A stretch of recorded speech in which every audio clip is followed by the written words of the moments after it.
कल से शुरू हो रहे संसद के शीतकालीन सत्र से पहले आज केंद्र सरकार ने संसद भवन परिसर में सर्वदलीय बैठक बुलाई। इस सर्वदलीय बैठक की अध्यक्षता केंद्र सरकार में वरिष्ठ मंत्री रक्षा मंत्री राजनाथ सिंह ने की। बैठक के बाद केंद्र सरकार ने साफ किया कि सरकार हर मुद्दे पर चर्चा के लिए तैयार है। वहीं विपक्ष ने तमाम मुद्दे गिनाते हुए सरकार से चर्चा की मांग की है। इस सत्र के दौरान विपक्ष कई जोरदार मुद्दे उठाने की तैयारी कर रहा है। कल से शुरू हो रहे संसद के शीतकालीन सत्र से पहले केंद्र सरकार ने आज सर्वदलीय बैठक बुलाई। संसद परिसर में हुई इस बैठक में रक्षा मंत्री राजनाथ सिंह, संसदीय कार्य मंत्री प्रहलाद जोशी, लोकसभा में कांग्रेस संसदीय दल के नेता अधीर रंजन चौधरी, टीएमसी सांसद डेरेक ओब्रायन समेत लोकसभा राज्यसभा के वरिष्ठ नेता मौजूद रहे।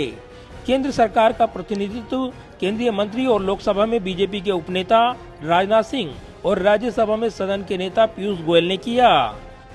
सर्वदलीय बैठक के बाद संसदीय मामलों के मंत्री प्रहलाद जोशी ने कहा कि केंद्र सरकार विपक्ष की ओर से उठाए जाने वाले हर मुद्दे पर चर्चा के लिए तैयार है।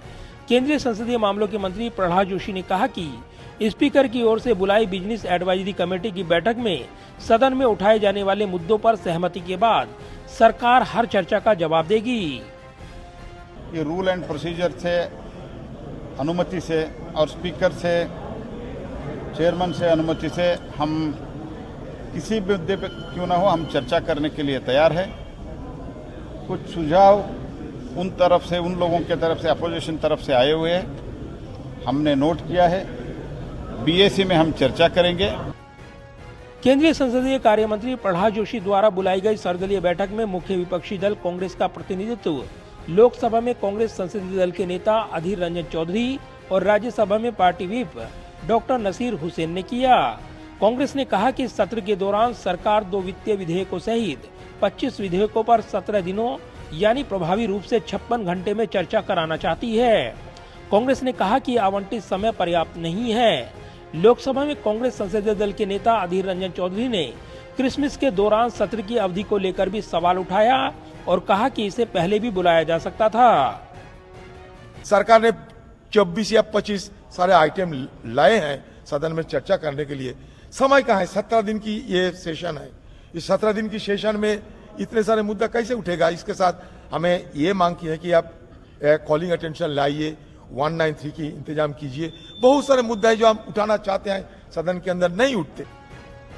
क्रिसमस के दौरान संसद की अवधि को लेकर विपक्ष की आपत्ति पर संसदीय मामलों के मंत्री प्रहलाद जोशी ने कहा कि हम ईसाई धर्म को नजरअंदाज कर रहे हैं। ये आरोप है जिसकी हम निंदा करते हैं। ये दुर्भाग्यपूर्ण है। चुनाव लोकतंत्र का फेस्टिवल है। हम सब क्रिसमस मनाएंगे। 24 और 25 दिसंबर शनिवार और रविवार छुट्टी है। 25 दिसंबर के बाद चर्चा नहीं हो, ऐसा कैसे होता है? This is most unfortunate thing because we all know the elections are the festival of democracy. Because the 2 major states elections were going on, तो हमने 7 तारीख से रखा है और 29 तक रखा है। 24th सैटरडे है, 25th संडे है। संडे के दिन क्रिसमस है। हम सब क्रिसमस मनाएंगे। That's what we have requested them and इसके लिए अगर 25th के बाद हम काम ही नहीं करेंगे, ये क्या तरीका है? This is not good.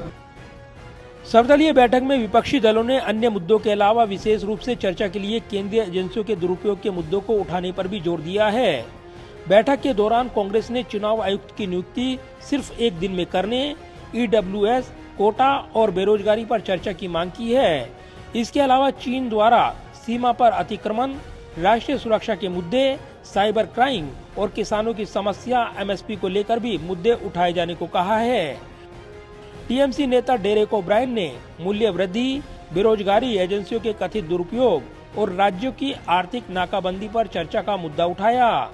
विपक्ष ने सरकार से ये भी कहा कि विपक्ष को सदन में अहम मुद्दे उठाने की इजाजत दी जानी चाहिए। इस बीच लोकसभा अध्यक्ष ओम बिरला ने कार्य सलाहकार समिति बिजनेस एडवाइजरी कमेटी की बैठक की अध्यक्षता की है।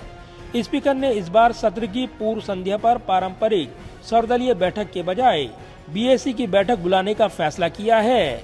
बीएसी सदन के विधायी एजेंडे के साथ साथ उन मुद्दों पर भी चर्चा करती है जिन पर पार्टियां सदन के अंदर चर्चा कराना चाहती हैं। संसद का शीतकालीन सत्र कल 7 दिसंबर से शुरू होगा और यह 29 दिसंबर को समाप्त होगा। इस सत्र में 17 बैठकें होंगी। संसद सत्र के दौरान ही दिल्ली एमसीडी चुनाव के अलावा हिमाचल प्रदेश और गुजरात विधानसभा चुनाव के परिणाम भी सामने आएंगे। ऐसे में शीतकालीन सत्र पर चुनाव परिणाम की छाया भी देखने को मिलेगी। जाहिर है, संसद का शीतकालीन सत्र ऐसे वक्त शुरू हो रहा है जब संसद के सत्र के पहले दिन ही दिल्ली के एमसीडी चुनाव के नतीजे आएंगे। वहीं उसके अगले दिन हिमाचल प्रदेश और गुजरात के विधानसभा के चुनावी नतीजे आएंगे। ऐसे में सत्र के दौरान चुनावी सरगर्मी भी छाई रहेगी। कैमरामैन पवन शर्मा के साथ प्रदीप कुमार, टोटल न्यूज़, दिल्ली।